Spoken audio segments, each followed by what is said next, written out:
us how you met your partner. This is actually my favorite story to tell because I think it's kind of cute. We met on Tinder.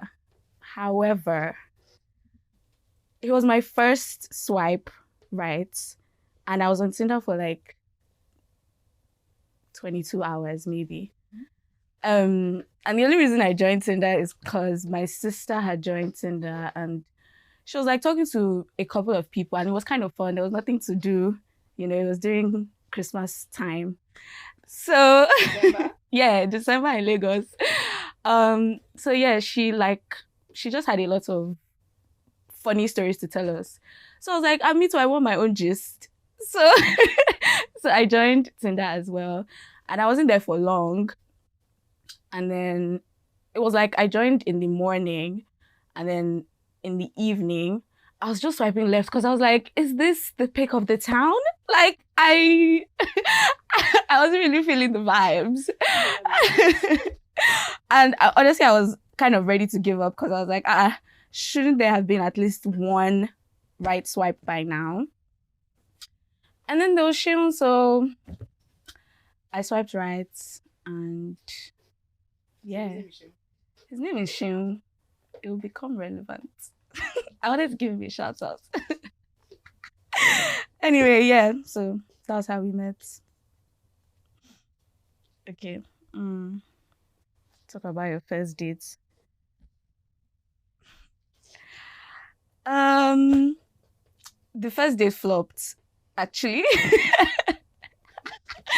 We were supposed to go and see a movie, but then I don't know what we were thinking. We went on, was it Boxing Day? Or no, it wasn't Boxing Day. It was the 3rd of January, actually. So it was still like holiday vibes. And then we went to go see a movie and we didn't see the movie because it was too crowded.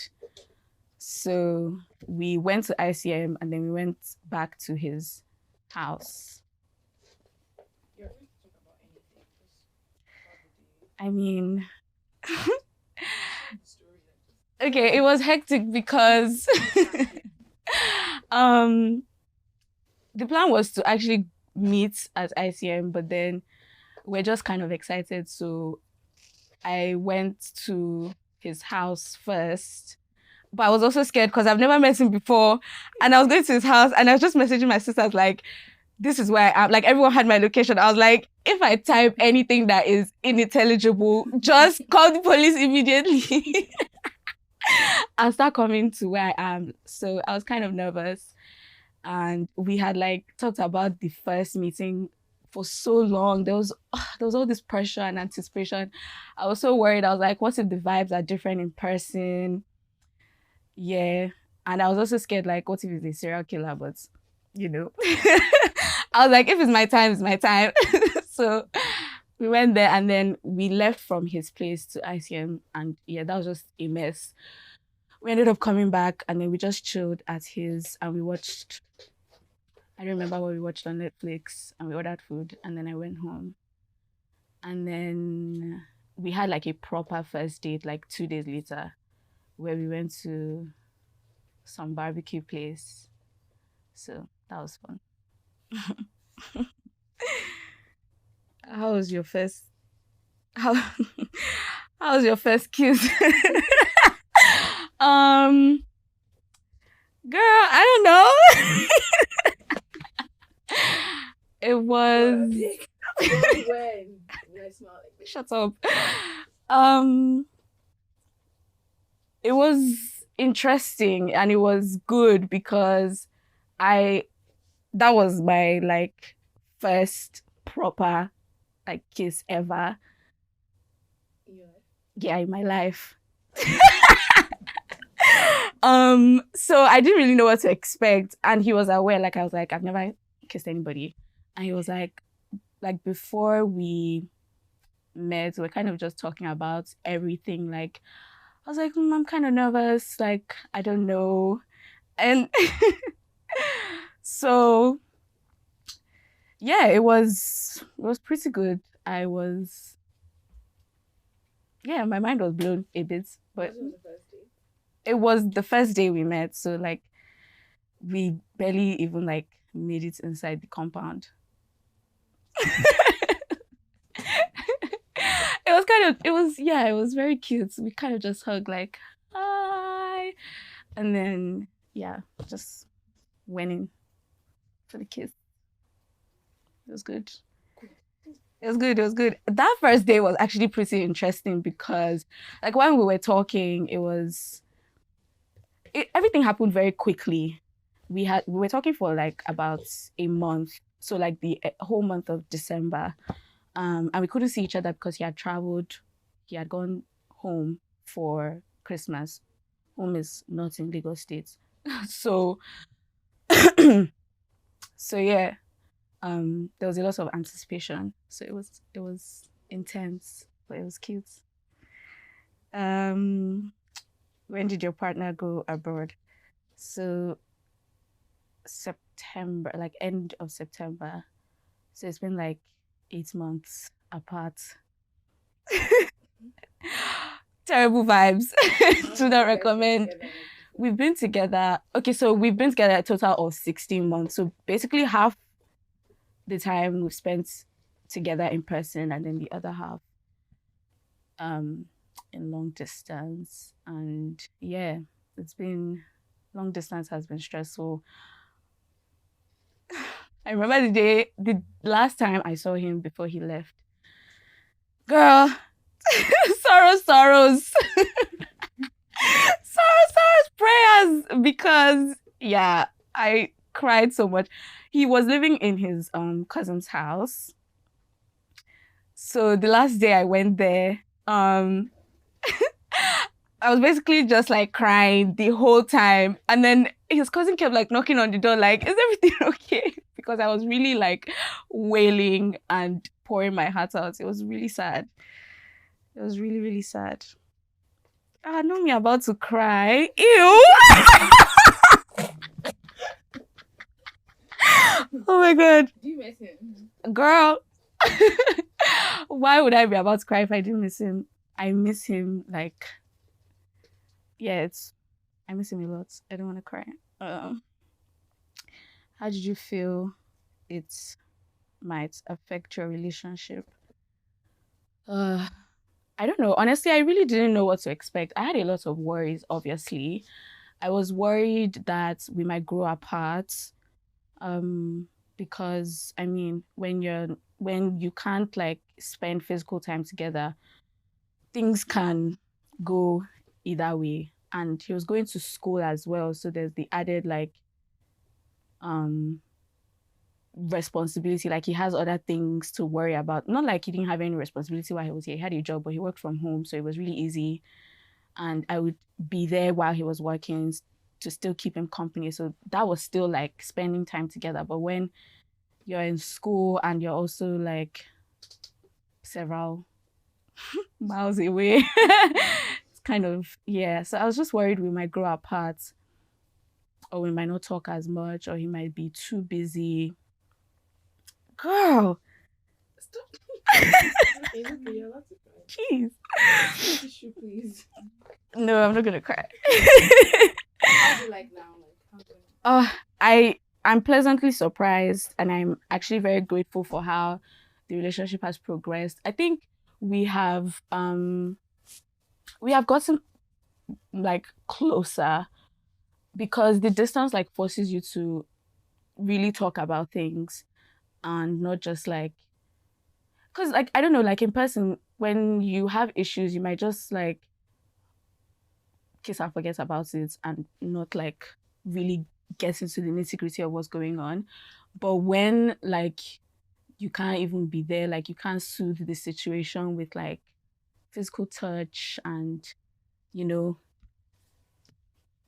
puppy dog eyes or whatever. We have to really talk about things.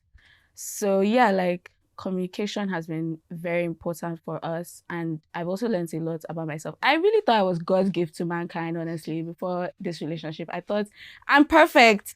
Everybody has to live up to my standard. I am the standard. I know what I'm doing. And everybody else, like, just learn from me. But then,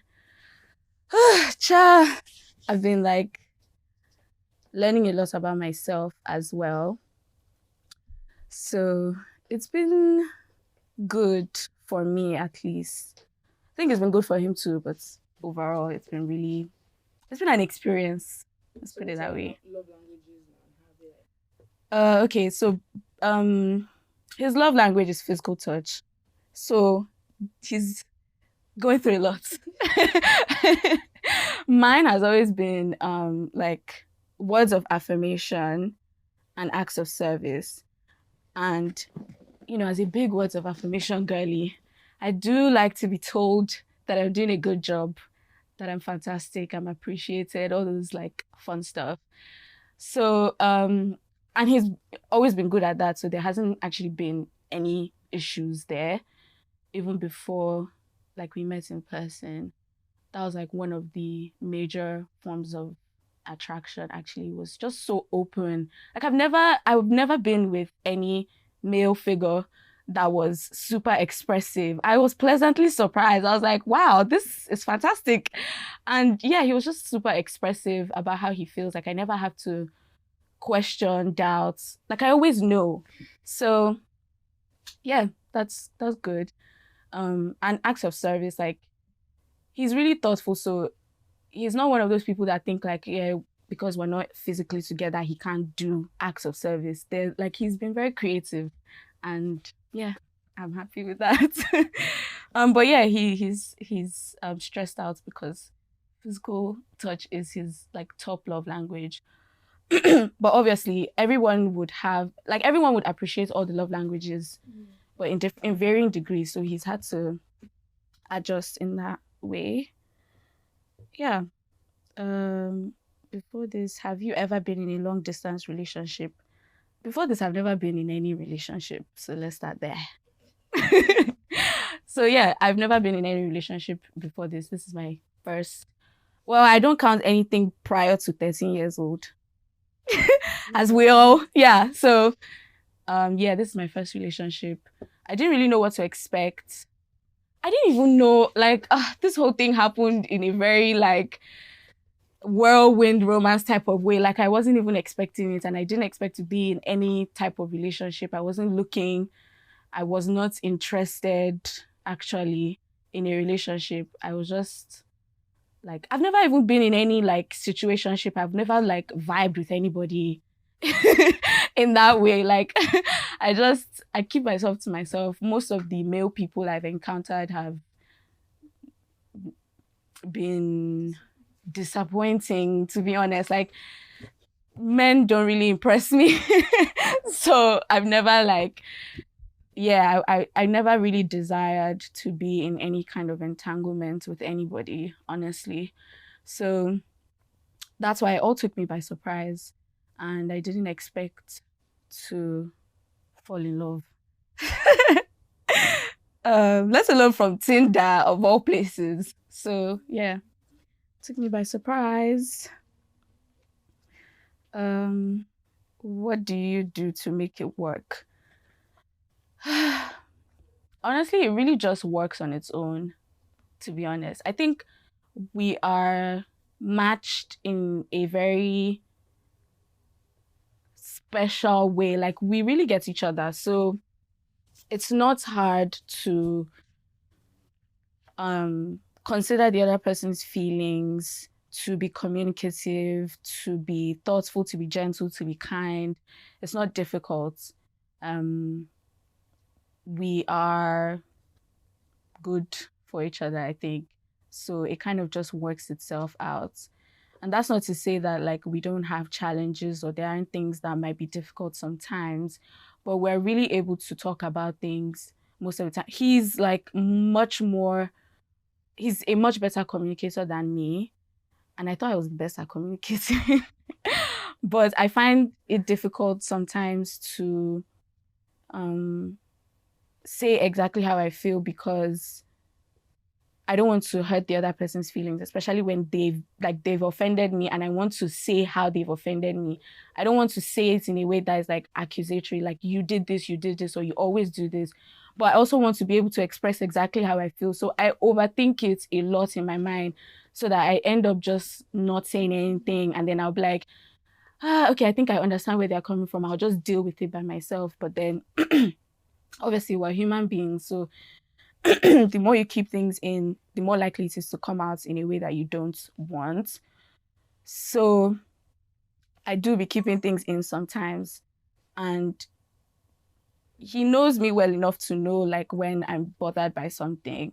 And he's like, can you just like there's no way I'm gonna be mad at you for expressing how you feel about something. So yeah, I've tried to understand and like learn from him in that way. And he doesn't keep anything to himself. Like literally an open book. He's always there are things that he even tells me that I'm like personally, I wouldn't have shared that. But I really appreciate it because I get to know his character in that way. Like I know things about him that take a long time to know about someone, but because he's so expressive and he just says how he feels. So yeah, he's good in that way. How do you keep the love alive? um the love is just I don't know. The love is alive and well. I don't know how to say it. I don't know.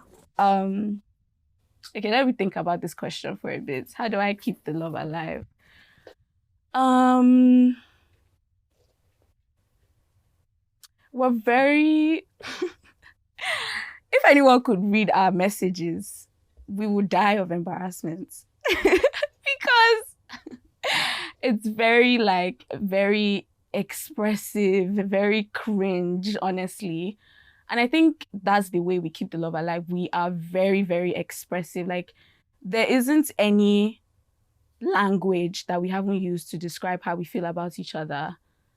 So when you are constantly getting like Bridgerton vibes, declarations, I mean, that's how you keep the love alive, honestly. There's just an understanding. And we talk about everything. We talk about a lot, actually. A lot of things, personal things, just things to do with society, how we feel about certain things, beliefs, morals, like literally everything. So there are ways that I have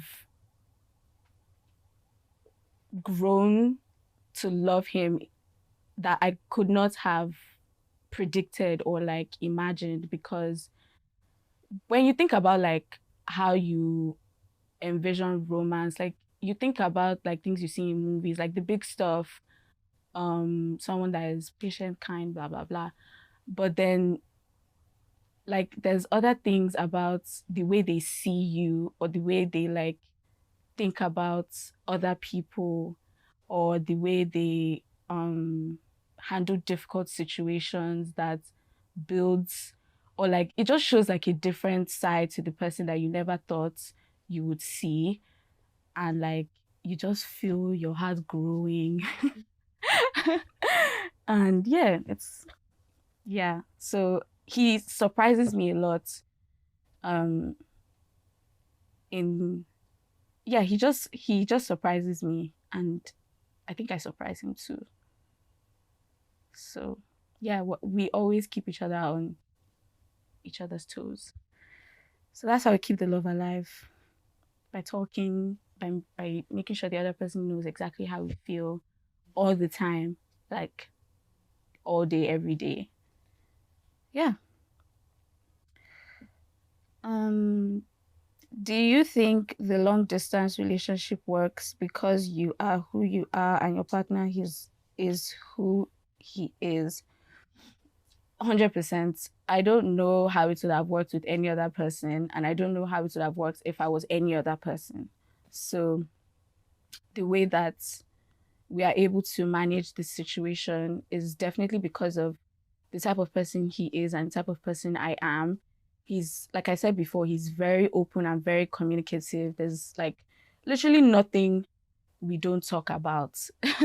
So if he wasn't someone, if he was even a little bit more like me, it probably wouldn't have worked out because, like I said, I am the type of person to keep things in and maybe like bring it up later and really intellectualize my conversations. I'm like, if I have a problem, I like to think about it and be like, okay, this is how I'm going to like approach the situation.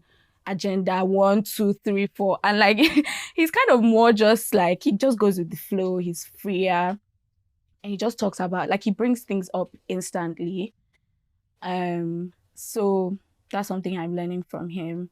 And yeah, if he was like me, we'll just be having like very formal conversations. And like if one of us has upset the other, we'll be like, hello, good evening. How was your day? Good, fine. And that'll be the end of the conversation because when I'm upset, that's how I handle things. So, but he's more like, yeah, he just like talks more.